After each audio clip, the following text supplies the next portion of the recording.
In today's video, I'm going to teach you how to sort cards by due date. If your cards are piling up and it's hard to tell what needs attention first, sorting them by due date instantly puts the most time-sensitive work front and center.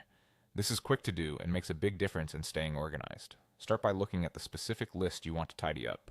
At the top right of that list, you'll see a small icon with 3 dots. This is the List Options menu. Click or tap that 3 dots menu to open the list actions. You'll see a set of tools that control how the list is displayed. Find the option labeled Sort By.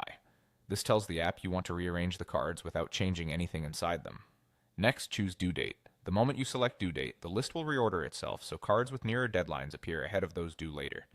That's really all there is to it. You've just sorted the list by due date. A few things to keep in mind as you review the results. Sorting changes the order you see, but it doesn't edit any card content, move cards to other lists, or modify due dates. It's purely a visual rearrangement to help you prioritize. Cards that don't have a due date may appear at the bottom or the top, depending on how your tool handles unscheduled items. If something looks out of place, check whether that card actually has a due date assigned. If not, it will sit outside the main timeline of your list.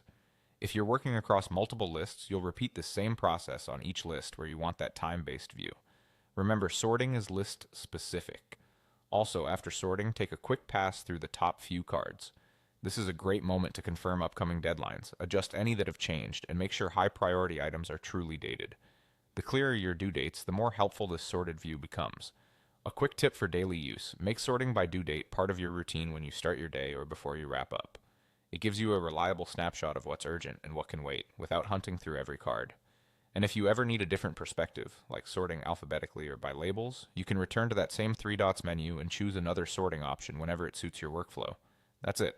By opening the list's 3 dots menu, choosing Sort By, and selecting Due Date, you've created a clean, deadline-driven view that keeps your work on track.